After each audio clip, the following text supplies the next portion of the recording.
Hello and welcome back to English Today. This is DVD 10 and the second DVD of your lower intermediate level. And in this DVD, we'll begin with another 3 episodes of our story, That's Life, followed by our special TV programs where our travel expert will be looking at capsule hotels. And then in our cinema program, we'll be talking about Bollywood. Then in the grammar section, we will study more about the forms will and going to in the future and their uses. We'll also study the past continuous tense and the different uses of the word like. So, I hope you enjoy yourselves.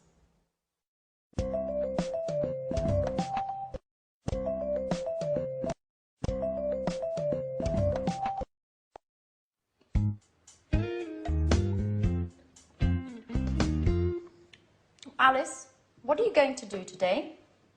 I don't know. Why? Well, I'm going to do some shopping for this evening. Would you like to come along? I'd like to make dinner for Jack's aunt. I also want to invite Sharon and Peter. My lesson is at 3. I don't know what time I'll finish. Well, don't worry. I'm going to do some work before that. I don't think I'll finish before 5.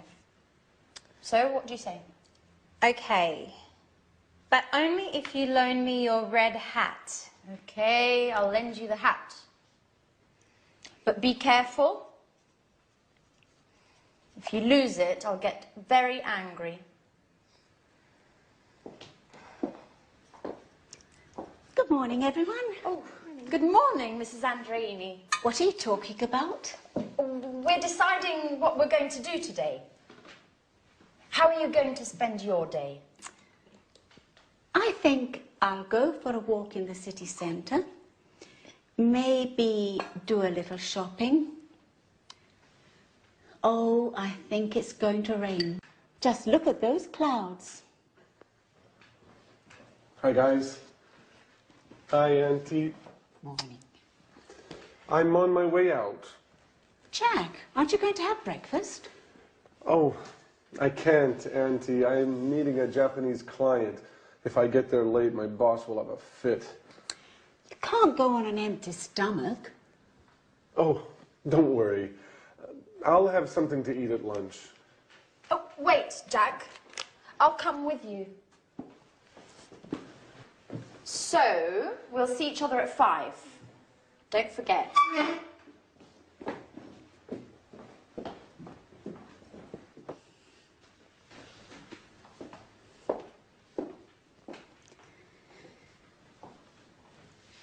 I'm worried about Jack.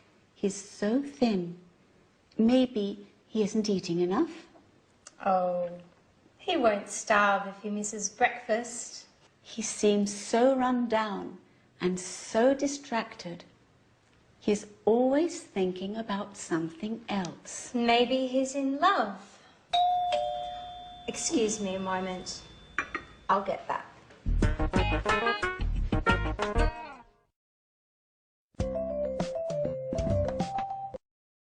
Hello and welcome back for another English language lesson on your live program. I want to tell you something else about will. Remember that we learned will for snap decisions, like I'll buy it.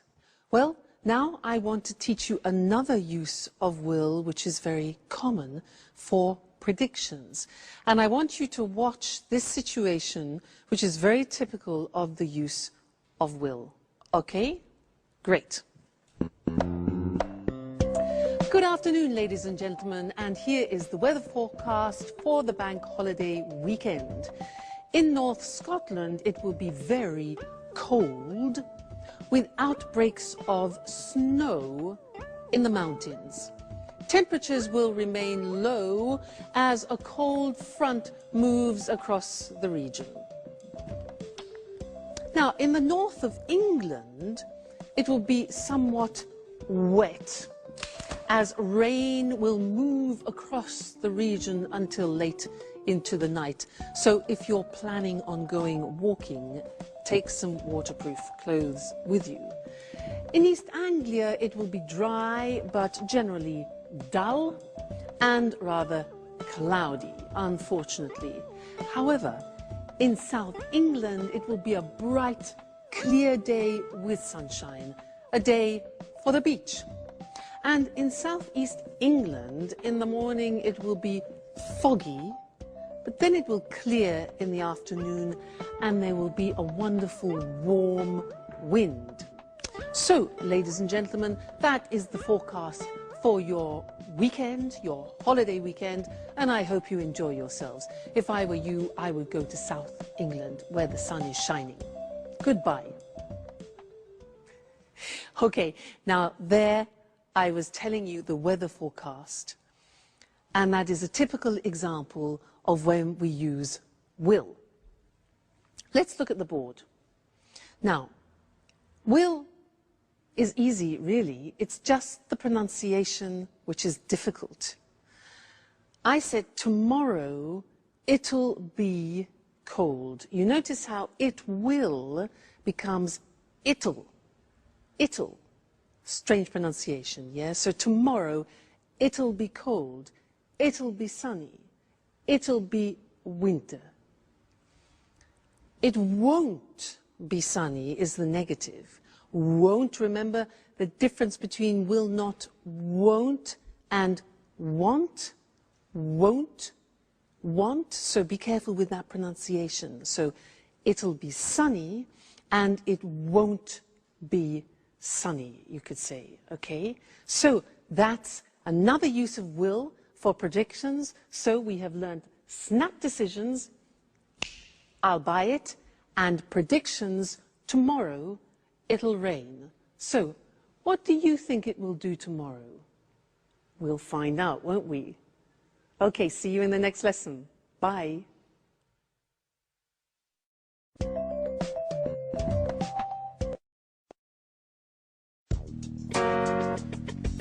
Sharon, this is Jack's Aunt Carolina.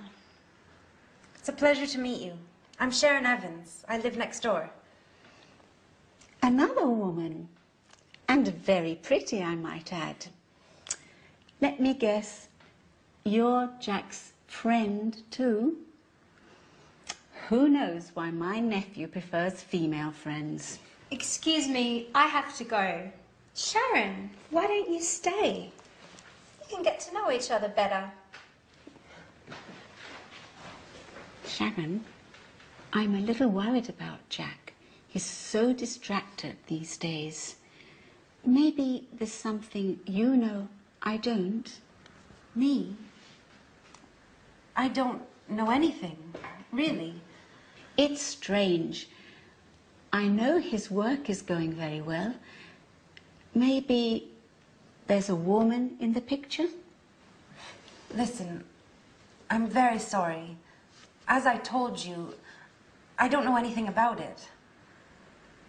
Now, I really must get going. Okay. What's the matter, Sharon? You look a little upset. I'm fine. Just a little tired, that's all. Listen, Sharon, you seem like such a nice girl. May I ask you a favor? Certainly. Go right ahead. You know I'm going to leave in a few days. When I leave, will you take care of Jack? It would make me feel so much better. Oh, well, I don't know. I don't know if I can do that. And why not? I'm not really the right person. And I'm also engaged to Peter. We live together. Engaged. That's strange. Why do you say that? Because love is joyful, my girl. And you seem, well, you seem so unhappy.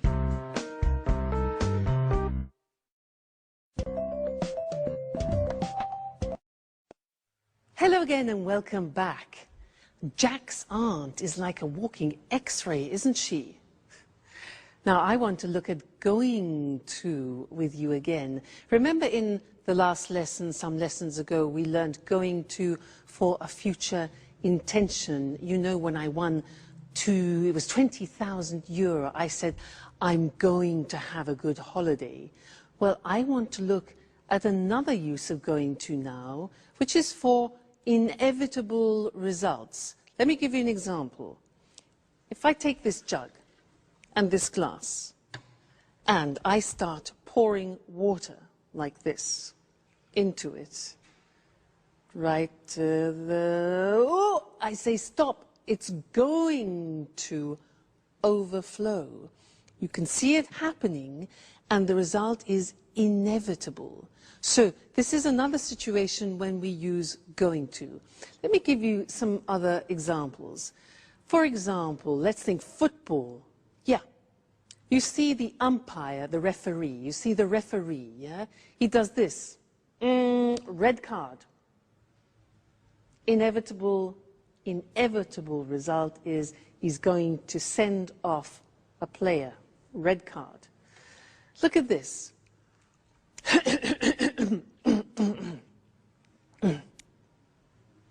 I'm going to make a speech. I'm clearing my throat. I'm preparing myself. The inevitable result is I'm going to make a speech. Okay, now this. My God, it's 4 o'clock. My train is at 4:15, and it takes me 20 minutes to get there by taxi. Oh no! Inevitable result. I'm going to miss my train. All right. One more example. Watch me.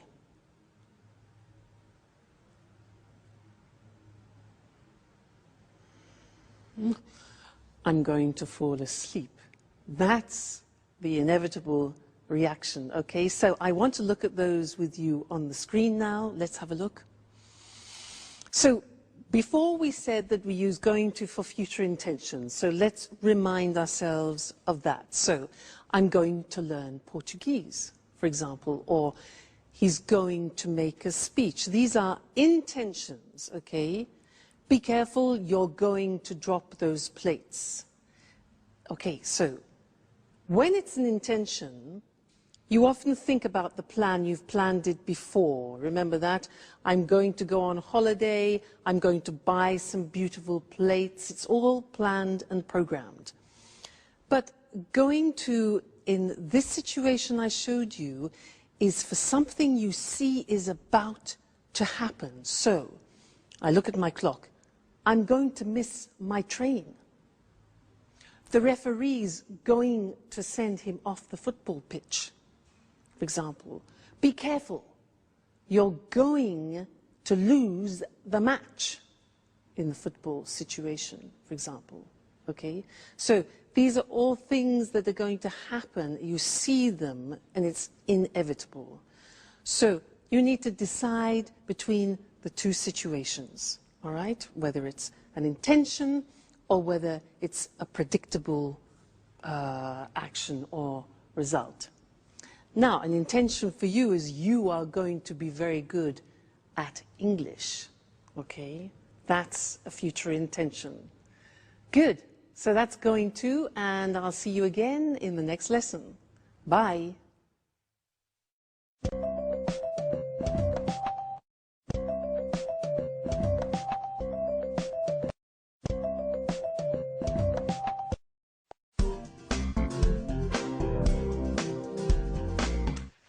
Hello, Anne. You're very beautiful this evening. Come on. Would you like a nice, big kiss? But, Peter, are you crazy? What's the special occasion? I'm so happy. I'm elated. But you're never like this. What's happened? Do you remember that famous director who was at my performance? What did he look like? You know, that tall, well-dressed man, about 50 years old. He looked like Clark Gable. Oh, yes. Now I remember. Well, he said he wanted to direct a musical in Japan. Yes? And? But so what? And he said he wanted me to do an audition. Yes? But I can't stand the suspense. What about him? Well, today, I auditioned. And listen to this, Anne. He wants me to go with him to Japan. Oh, congratulations, Peter! That's fantastic. I'm so happy for you. Oh, now tell me everything. What was the audition like? I was very nervous. At first, he asked me to sing. And then he asked me to act like a snob. You know, they're putting on My Fair Lady, and they're looking for an actor to play the professor of pronunciation. Remember, this professor transforms a simple flower girl into a high society star. Oh, wow! A leading role! You are perfect for the part. But you like wearing fancy scarves. You enjoy using a superior tone of voice. And are you going to move to Japan? Of course. I'm so excited about the idea of living there. I wonder what it will be like. What does Sharon think about all this? Well, she doesn't know yet.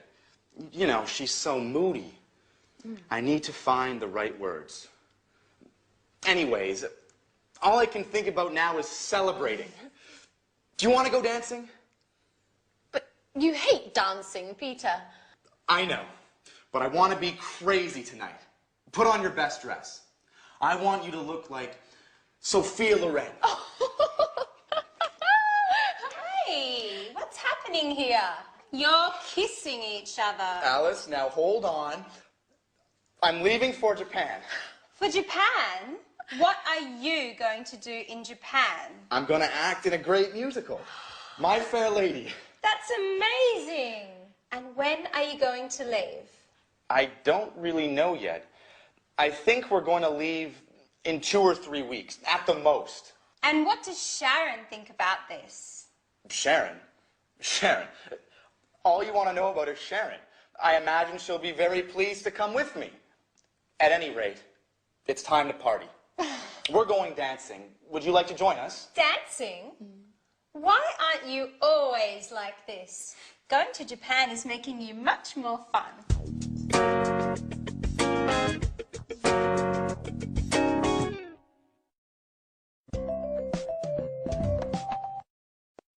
Hello again and welcome back to English Today for some more English lessons. Japan. Now that's an interesting destination, isn't it? Have you ever been there?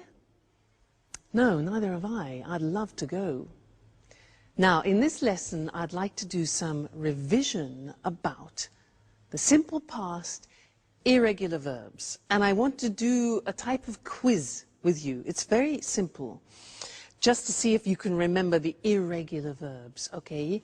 I will say something, a phrase, in the positive form, in the past. Let me give you an example. I said that yesterday. Now, you have to find the infinitive of the past tense and formulate the question. So, I said that yesterday. What's the question? What? Remember, yeah, the auxiliary for the simple past is did. What did I? Now, said is the past tense of what? Say.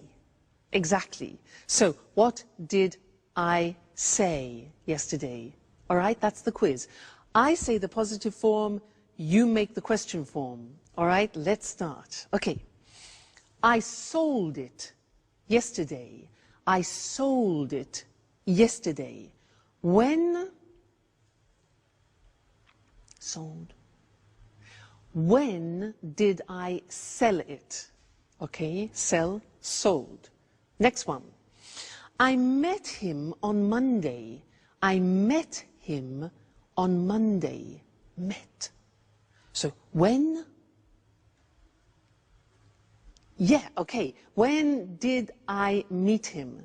When did I meet him? Very good. Next one. I came by train. I came by train. How? Came. Did I come? All right. How did I come? Very good. Next one. I had a problem. I had a problem. Be careful. I had a problem. What problem did you have? Remember, have always takes the auxiliary in the past tense and in the present tense. So, what problem did you have? Great. Next one. I bought it in England. I bought it in England. Where did you buy? Very good. Where did you buy it? Great. Next one. I found it on the bus. I found it on the bus. Where did you find? Found. Where did you find it? Good. Next. I thought it was good. I thought it was good. What did you think about it? Think, thought. What did you think about it? Great. Next one. He was at home. He was at home. Where? Be careful. Was. The verb to be, remember? An exception.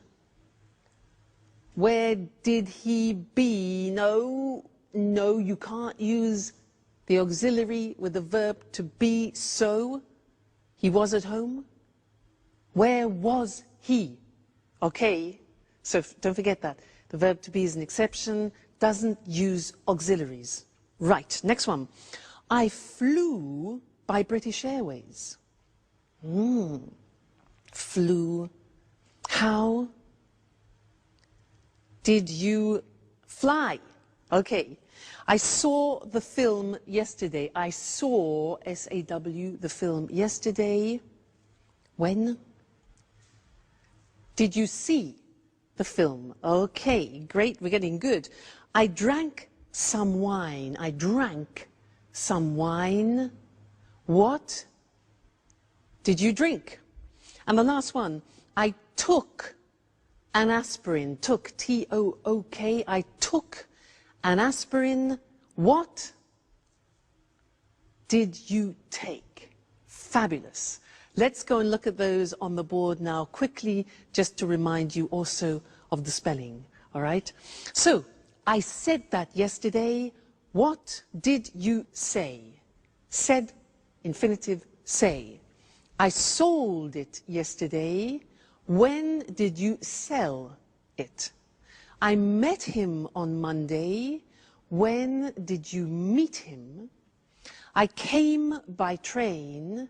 How did you come? I had a problem. What problem did you have?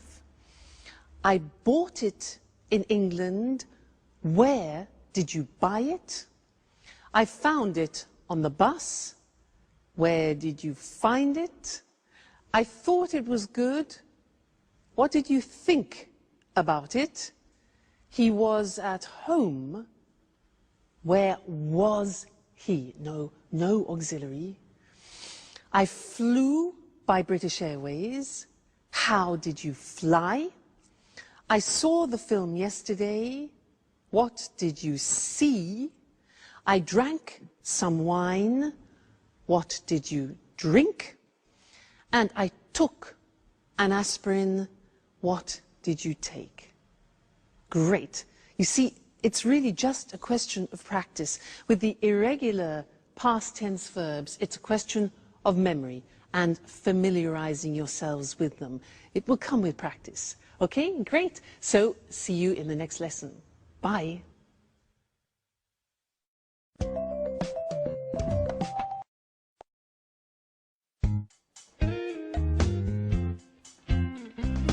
Hi, everybody. Wow. I'm really pleased to see everyone dressing up like this for me. Ha ha. You'd like to be the center of attention, wouldn't you? Well, of course. And that color really suits you. And Alice, made up like that, you look much older. What's happening anyway? Why are you all so elegant? Did I forget something? No, Jack. We're going out to celebrate with Peter. He's going to play a role in a musical.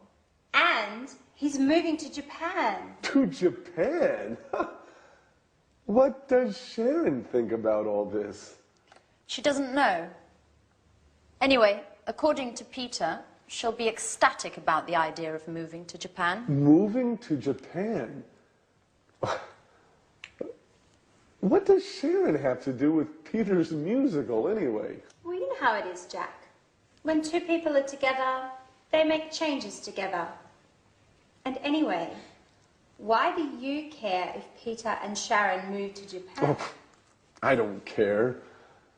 But I really don't think that Sharon is going to be happy about moving to Japan. That's what you think. Well, of course, I could be wrong. In any case, it's useless to make guesses. Hey, Jack, do you want to come with us? Not really. Tell Peter I'm sorry, but I don't really feel like celebrating tonight. Well, you don't know what you're missing. Sayonara, Jack.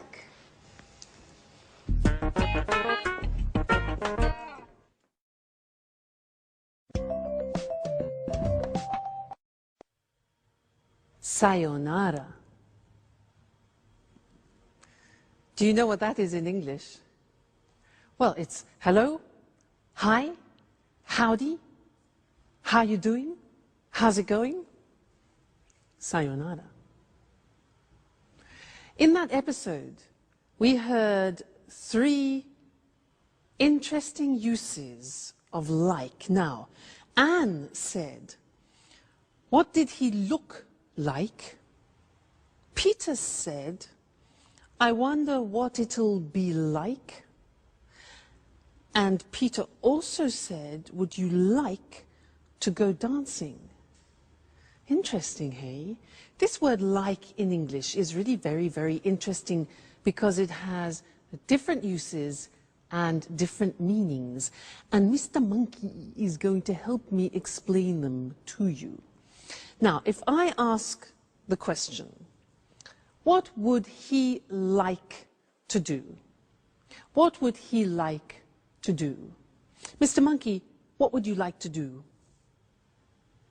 Mr. Monkey, you know what he said? He said he would like to find a Mrs. Monkey. Well, that's natural.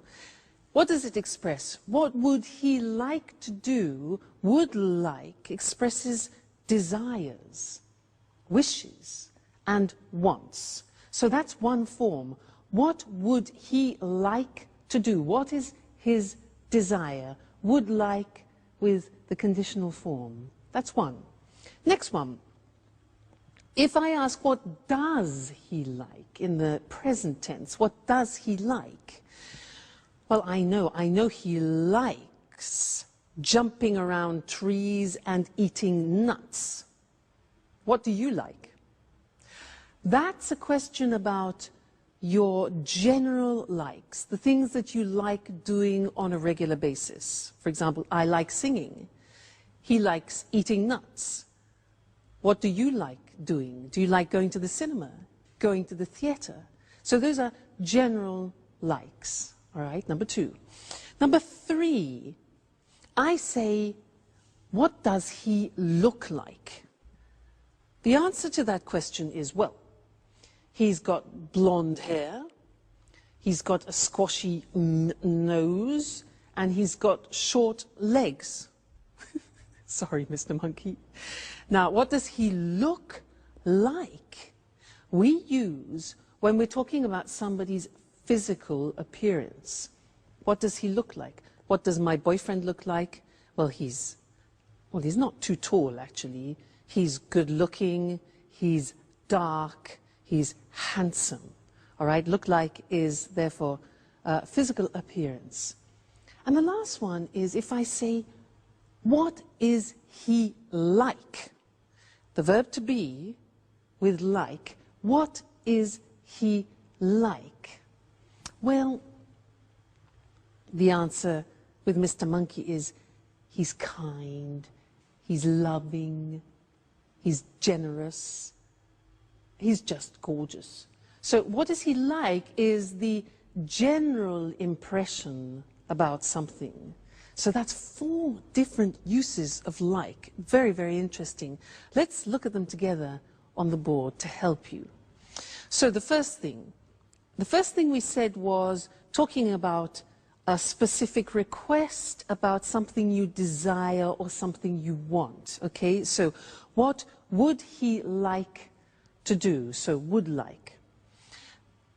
The answer could be, in his case, he'd like to have a long holiday in the sun. Yeah, and wouldn't you? All right. The next question was, what does he like? And this is for general likes, hobbies, for example. And the answer could be, well, he likes going to the theater and the cinema. He likes playing with other female monkeys. Okay. So, next question was, what does he look like? Now that's for physical appearance, remember? What does he look like? He's dark, he's handsome, that's my boyfriend. He's short and blonde, that's Mr. Monkey. And then the last one is, what is he like? The verb to be with like at the end for general personality and character. So what's he like? Well, he's easygoing, he's very generous, he's friendly, etc. I want to draw your attention to one more question in English, which is often confused by people who speak other languages. The question, how is he, means only one thing in English. How is he, like how are you, is asking about somebody's general state of health, about how they're feeling. So, how are you?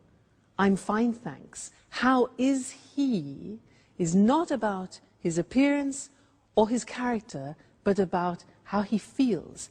How is he? He's fine. Or, well, he's a bit tired. He's a bit stressed. Okay? So, very, very interesting word, that like. And listen out for it, for the different uses, because you'll find it very useful. Won't they, Mr. Monkey? Yeah. See you soon. Bye.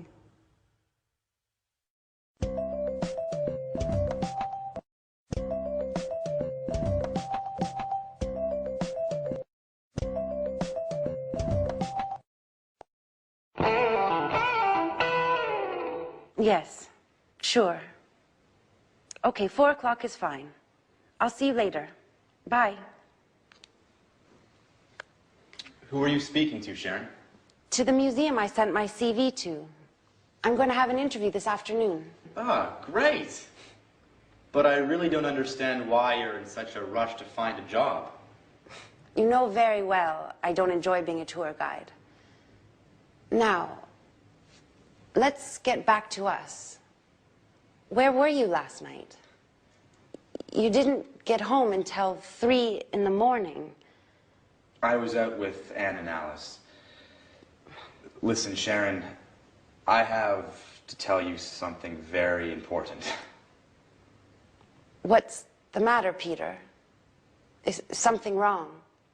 Well, not really wrong, but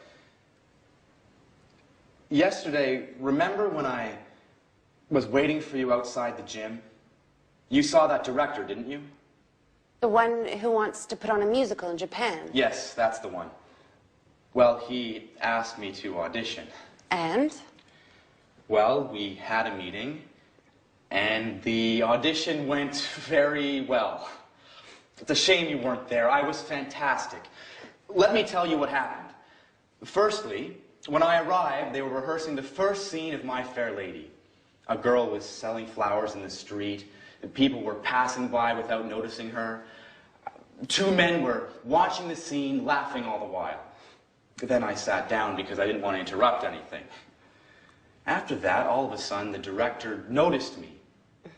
He called out to me and asked me to play one of the roles. And here comes the best part. Finally, while I was singing, he interrupted me and he shouted, "Great, my boy! The part is yours." Can you believe it, Sharon? I got the leading part. I'm really happy for you, Peter. You should be happy for both of us. Why is that? Because we're going to leave for Japan. In 2 or 3 weeks at the most. You'll come with me, won't you, Sharon? Japan? But how? This is such a surprise. I don't know, Peter. I certainly wasn't expecting this. What's the problem? A change will do us both good. What's keeping you here? You don't seem happy with your work. That's true. I wanted to change, but I certainly wasn't expecting this. This is so sudden. I'm completely confused.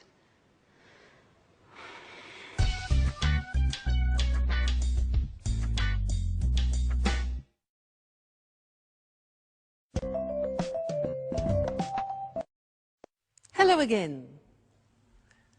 Peter and Japan, or Jack and England? Sharon, the choice is yours. What would you choose?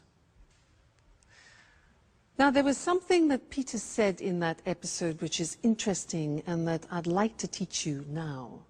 He said, while I was singing, he interrupted me and shouted, "The part is yours."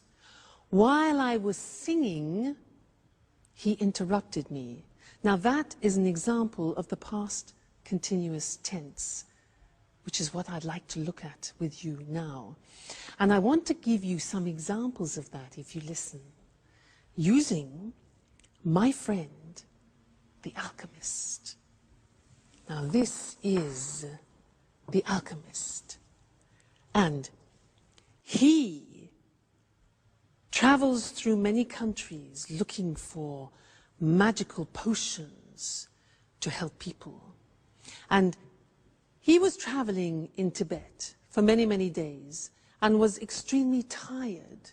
So he decided to lie down and rest. So Mr. Alchemist rested in the mountains of Tibet. And while he was resting, a magical butterfly from Tibet rested near his head to protect him. And these butterflies in Tibet protect good people from the evil around. And there are evil things in the mountains of Tibet. So, while he was resting and regaining his energy, suddenly a ferocious lion appeared and saw the alchemist and the butterfly resting and thought, "Ha-ha, a great two-course dinner, a starter and a main course." As he was preparing to attack, the butterfly saw him but didn't move. As the lion was getting closer, suddenly the butterfly turned and cast a spell on the lion, and the lion bit off his tongue and died. That was the end of the lion. And the alchemist survived. Let's look at the language that I use there, the past continuous.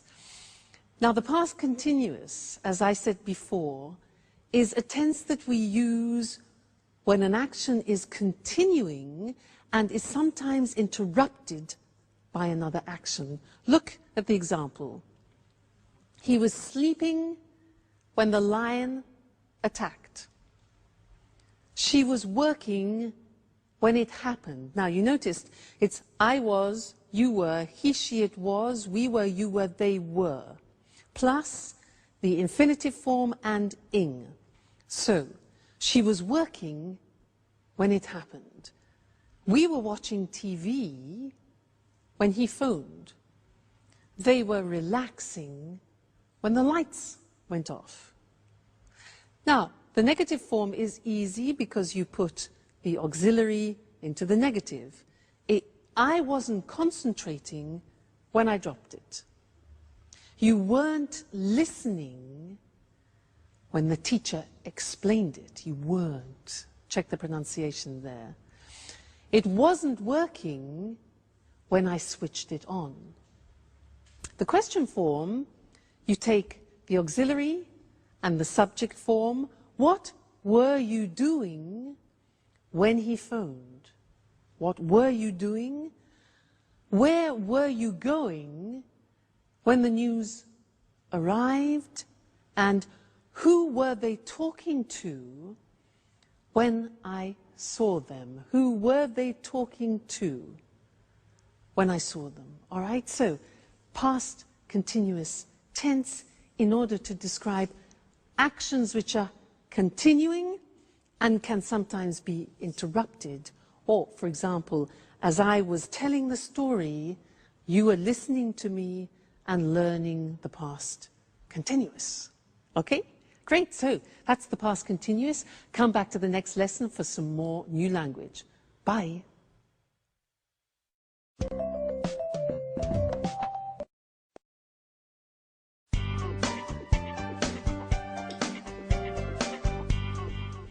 Hi, Anne. What's that smell? What are you cooking? I'm cooking roast beef. Wow, I'm starving. You know, my sweet Anne, I was thinking about you today, about how you take care of Alice and me. You were fantastic. It's something I've been wanting to tell you for a long time. Come on, Jack. Stop it. Stop making fun of me. Oh, but it's true, Anne.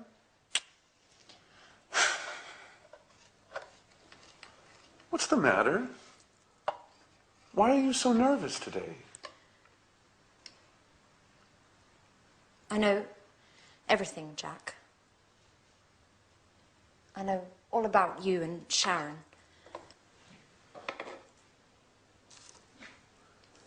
And what is it exactly that you know? That you had a relationship many years ago, and that maybe you are still in love with her. And how did you find this out?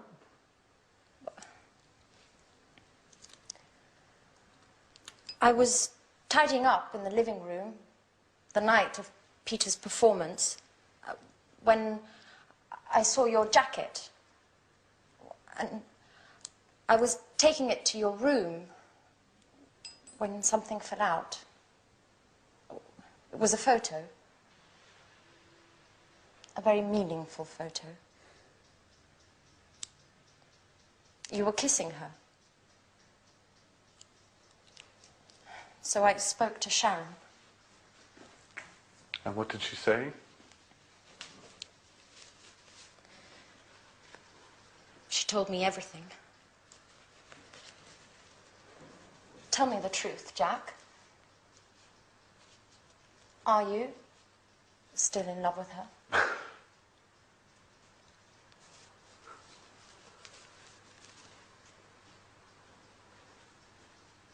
Well,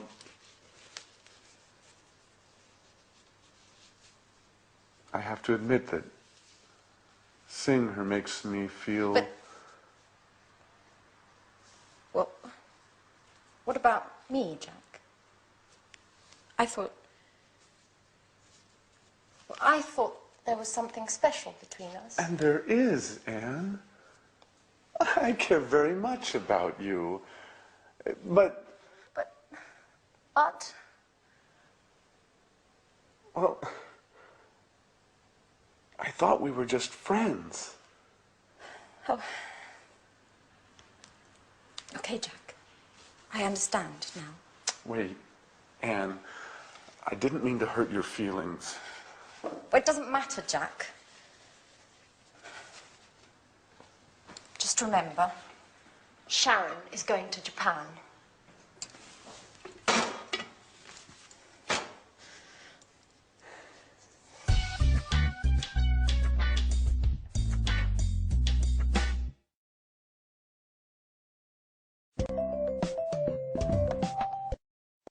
Hello again and welcome back for some more English. In that last episode, there were some interesting sentences. Jack said, "Why were you so nervous?" Why were you so nervous? This word so plus an adjective. And Sharon said, "This is such a surprise." Such. Those are the words I want to look at with you now. So and such. Now, I want to illustrate them by telling you something about a holiday that I went on. Listen to how I use them. Now, in front of me, I have some objects which I found when I went to Tibet. I had a fantastic holiday in Tibet. It was so interesting. And we visited the monasteries there, which was so huge and so beautiful. And inside the monasteries, we met some monks. Now, there aren't actually many monks left in the monasteries anymore, but they were very interesting and so special. And we saw this instrument. This here is an instrument. And look, if you can open it, it's so strange. Look at this. And it's so long. And it's actually so difficult to blow. I'll try. Listen.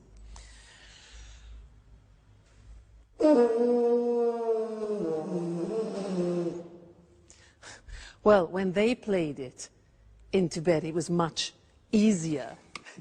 Anyway, so interesting, this.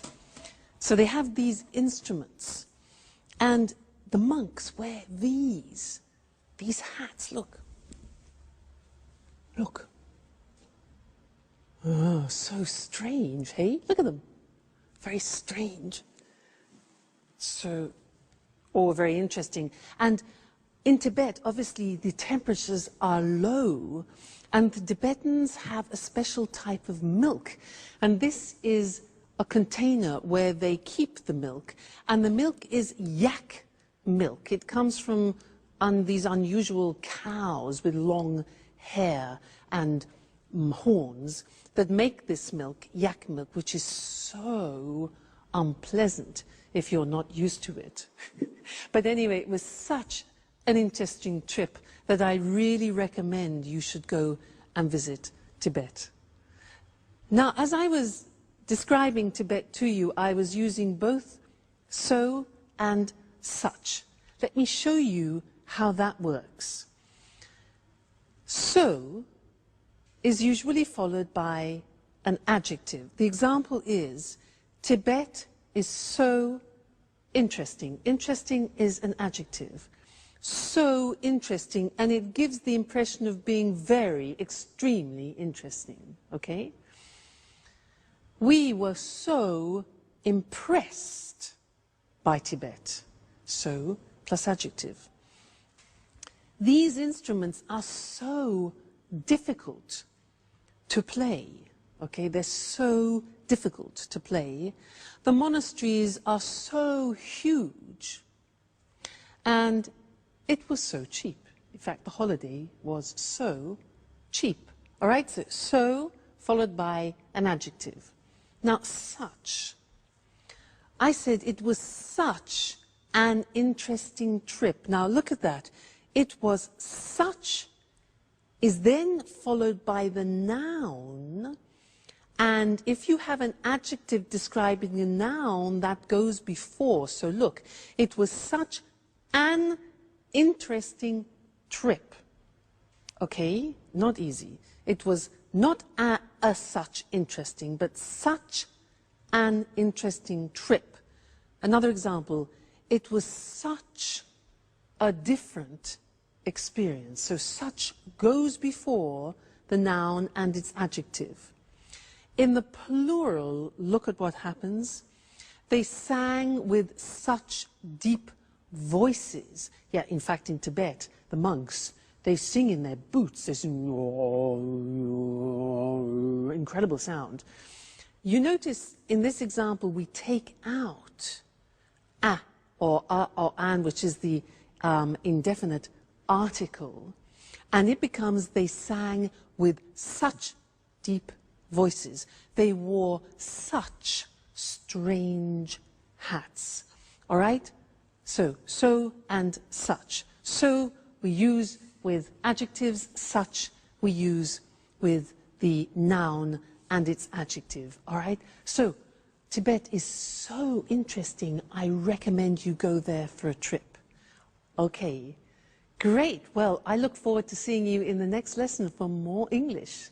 Take care and keep practicing. Bye.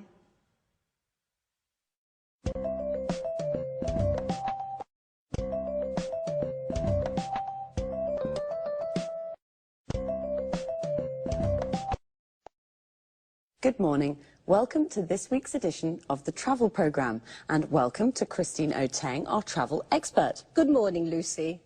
Well, Christine, statistics from the International Tourist Office show that Japan is the in destination at the moment for holidays. That doesn't surprise me. Japan's a fascinating country. Yes, I'm sure it is, but tourists do worry about high prices in Japan. It's true, Japan can be expensive, but there are ways to save money. Visitors can save on accommodation, for example. What do you have in mind? Well, I'm thinking of capsule hotels. There are lots of them in Tokyo and in other Japanese cities. What on earth is a capsule hotel? It's a low-budget hotel. It doesn't have bedrooms. Instead, it has capsules. You sleep in a capsule. This is a plastic box, 2 meters long, 1 meter wide and 1 meter high. Incredible. It sounds like a coffin. Yes, but they're more comfortable than a coffin. There's everything you need. A bed, a control panel for the light and heating, or air conditioning, a small TV near your feet, a radio, and an alarm clock. Don't tell me there's a shower too. Yes, there is a shower, but not in the capsule, though. You share showers and toilet facilities with other guests. And how much does it cost? About 25 euros a night. Capsule hotels are really for office workers who miss their trains home at night, but tourists can sleep there too. Amazing. And only 25 euros. Do you think that an idea like that could work in Europe? Absolutely. In fact, there's at least one capsule hotel already in London. Does it have capsules too? No, it doesn't. There are traditional rooms, but they're very small. They're about 7 square meters. Many of them don't have a window, and there isn't a wardrobe, just 2 coat hangers. You need to pay extra to watch TV and to have your room cleaned. But there is a double bed and an ensuite bathroom with a shower, toilet and wash basin. And how much does it cost in London? A room costs about 40 euros a night. But if there's a lot of demand, the room can cost more. You see, the hotel uses the concept of low-cost flights. And the earlier you book, the cheaper it is. So, if you book at the last minute, you pay more. That's it. Well, there are some interesting travel ideas there. If you're looking for a cheap place to stay in central London, you could try a capsule hotel. But remember to book early. On the other hand, if you're visiting Tokyo, why not spend a night in one of those capsules? It'll certainly be an unusual experience, and you'll save some money too. Thanks, Christine. It's a pleasure. Goodbye. And goodbye to all our travellers. See you next week.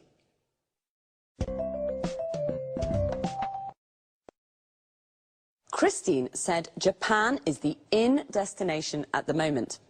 We say something is in when it's fashionable and popular. We can say green is in, or green is the in colour. This means that it's a popular colour at the moment. And did you know what a capsule hotel is? I didn't. It's a low-budget hotel with capsules instead of rooms. Low budget means it doesn't cost very much, so a low-budget hotel is cheap accommodation. Remember, accommodation is the place where you sleep. How much does it cost? This is the question you ask when you want to know the price of something. It costs about 25 euros a night. Notice we say the price of a hotel room, about 40 euros a night. We use about before the price to indicate that it isn't exact. It could cost a little more or a little less. And we say 40 euros a night. This means for one night. In London, the earlier you book a room, the cheaper it is. To book means to reserve. So you should book early. This means you should reserve the room as soon as you can, because if you book at the last minute, it's more expensive.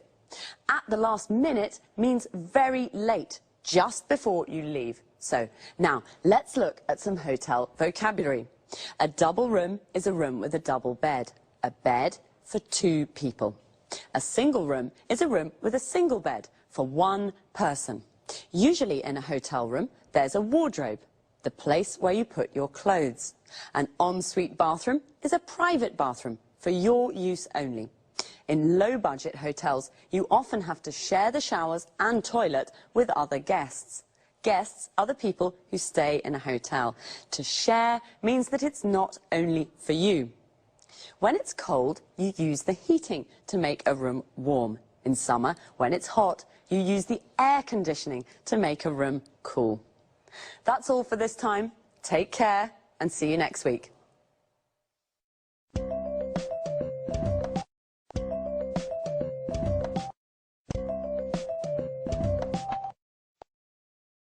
Good morning and welcome to this week's edition of Talk Cinema. And welcome to Sanjeev Gupta, our cinema expert. Hi Lucy, and hello everyone. Well, Sanjeev, what are we talking about today? Bollywood. I'm sure you're a real expert, Sanjeev, and a fan. Absolutely, I adore Bollywood films. You know my brother's a director in Mumbai. Interesting. First of all, let's explain to our viewers what Bollywood is. Of course, Bollywood's the name given to the Indian film industry. It comes from Bombay and Hollywood, Bollywood. Bombay's the center of the Indian film industry. Bombay's now called Mumbai, but the name Bollywood is still used. As you seem to be such an expert, I can ask you lots of questions. Fire away. How many films are made in Bollywood each year? About 800. The same as the number of films that are made in Hollywood. Wow, filmmaking's a really big business in India. That's right. Did you know that 14 million people in India go to the cinema every day? 14 million every day? I don't believe it. That's a huge number of people. That's right. There are lots of people in India, remember, but even so, it's a large number of cinema goers. It certainly is. But tell us, is it true that Bollywood's now becoming more known internationally? Yes, it is. Many people from India now live overseas, especially in the UK and the USA. Today, in the UK, Bollywood films are screened in normal cinemas and are also broadcast on TV.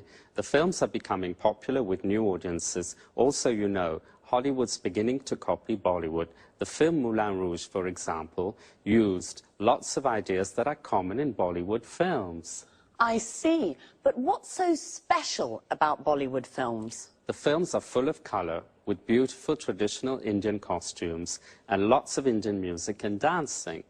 But there's one thing I don't like. The storylines are nearly always the same. Love stories, I mean. I see. What about the actors? Does Bollywood have its own film stars? It certainly does. They're very famous and very rich, just like Hollywood stars. Well, stars are the same everywhere. But tell us, Sanjeev, are there any problems facing Bollywood? Unfortunately, there are. Illegal copying is the biggest problem facing the Bollywood studios. They lose lots of money because of piracy. Another problem is that young audiences are becoming bored with the traditional love story formula. Today, the studios have to create new storylines.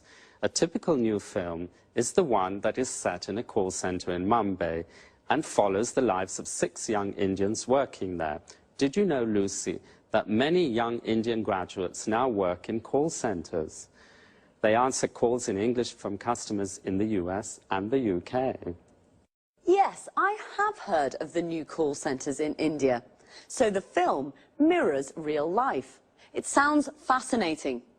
Well, Bollywood's booming and is becoming more known internationally. The stories are rather similar, love stories. But some new, interesting storylines are creeping in, right, Sanjeev? Right. Thanks, Sanjeev, and goodbye. Goodbye. See you again next week for another edition of Talk Cinema.